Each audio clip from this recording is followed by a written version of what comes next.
now be in charge of digital operations. Here's Trump campaign press secretary Hogan Gidley on that decision. While the D.C. elite and the establishment and the media really care about the palace intrigue stories like this, it doesn't really affect the American people at all. Titles consume so many here in the Beltway bubble, but for those at home, they just want to make sure their lives are better. Let's be clear what happened here. The only thing that shifted was Donald Trump simply asked Bill to steer the ship and Brad to man the guns. This, as new national polling shows, presumptive Democratic nominee Joe Biden with a double-digit lead over the president. And in an effort to chip away at Biden's numbers, the Trump campaign has a new ad out linking Biden to the Defund the Police movement. Watch. The radical left-wing mob's agenda? Take over our cities, defund the police, pressure more towns to follow, and Joe Biden stands with them, cutting police funding. Yes, absolutely. Power panel now. Jason Meister, Trump 2020 Advisory Board member. Ethan Behrman, radio host of Left Coast News and co-chair of Hometown Values PAC. Great to see you both. Jason, it's been a minute. I'll start with you. You can't deny that there are polls out there that show that the president is weak in some points against Joe Biden. But you also can't deny, wow, what timing to come out with that ad. You just got NAPO's endorsement, just had the president of that police organization on. And that was important because that was a flip. The last time they endorsed anybody, it was Joe Biden. Yeah, thanks, Harris. Thanks for having me. Look, I think the polls matter, but I think we have to put them in a context. You saw how off they were in 2016. I think they're going to be even more inaccurate this time around. I think that there's a fear of showing support for the president, and supporters are afraid to show that.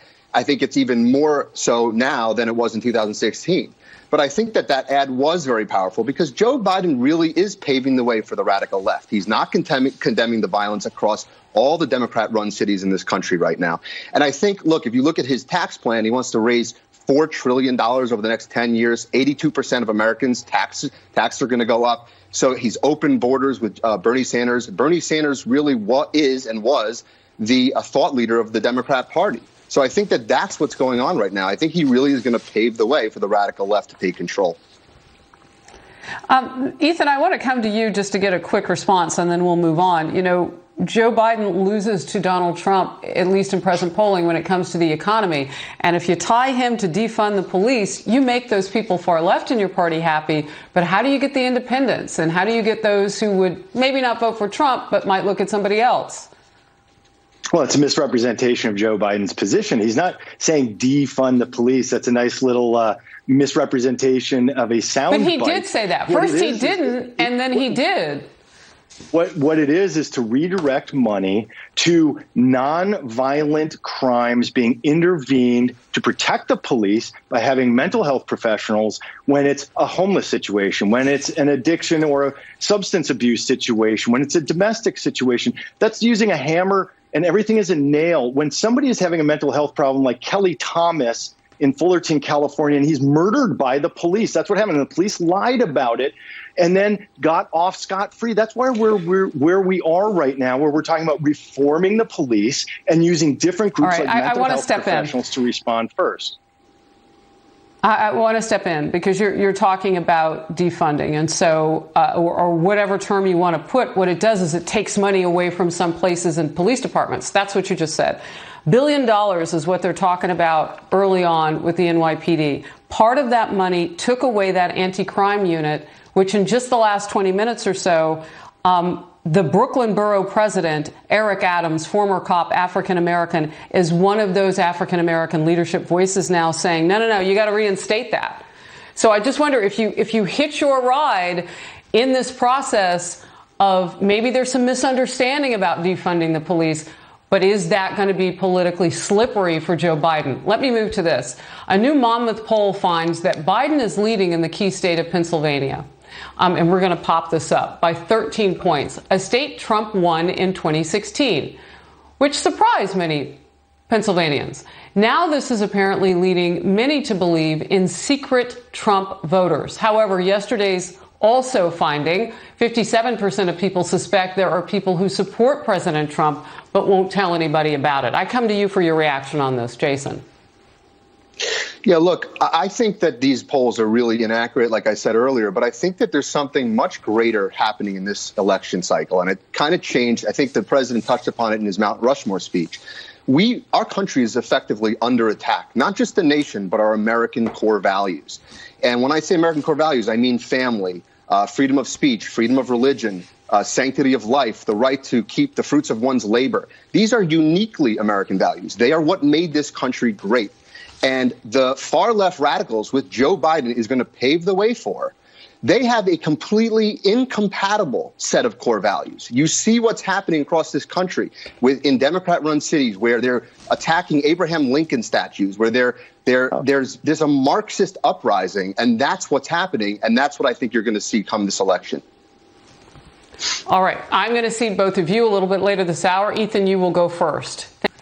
House Republican leader Kevin McCarthy has introduced a bill which would cut funding from cities and states that fail to protect historic statues and monuments. McCarthy said this: many seem to agree with Speaker Pelosi, who excused mob rule as people will do what they do. My legislation has real consequences. It is time to respect our laws, protect our history, and punish the statue smashers. McCarthy's Democratic opponent this fall tweeted this: is this a joke? Someone tell this fool that almost 140,000 Americans have died and millions are unemployed. How out of touch can one politician be? Again, that's a tweet there. Power panel slides back in. Jason Meister, Ethan Bierman. Ethan, I promised to come to you first. Your reaction? Yeah, it's easy. This is red meat to the base, and it's a terrible misdirection like my grandfather, the magician, would have taught me to do.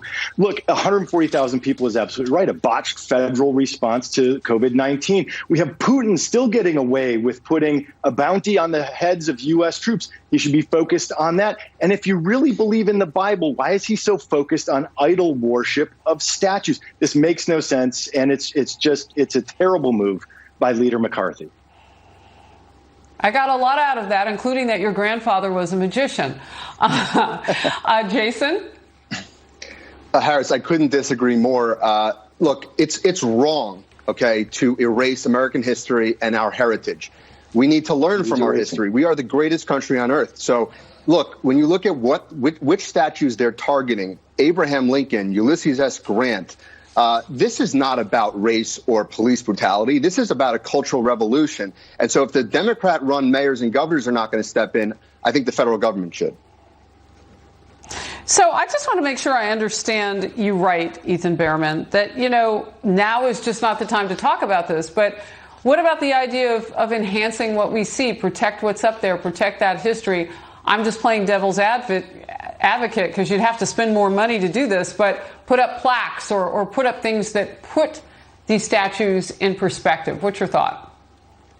Well, I'm a big believer in teaching history. I think that's one of our shortcomings in this country, is we forget every human generation. I agree what has there. happened before us. Yeah, we need more. So I know you do. So look, history is taught in school and history books at museums and elsewhere. We don't need to have statues up of traitorous Confederate generals. Those are not necessarily necessary in the public square. The plaque serves no real purpose in that situation. Look, I think that there is a good conversation to be had about people like Ulysses S. Grant. He actually was an abolitionist and married into a family where he fought against their slave owning. So I think that there's a great conversation to be had there. But to defund cities in a time when our economy is in a deep recession, it's just the wrong move by Leader McCarthy. All right, a few seconds left, Jason. I think it's important that the Democrats that run those cities and those states need to take control of what's going on. This is American history. We should learn the good, the bad, the ugly, and we shouldn't be allowing this cultural revolution to erase our history. Jason Meister, Ethan Bierman, good to see you both. Thank you, everybody, for watching this hour of Outnumbered Overtime, the daily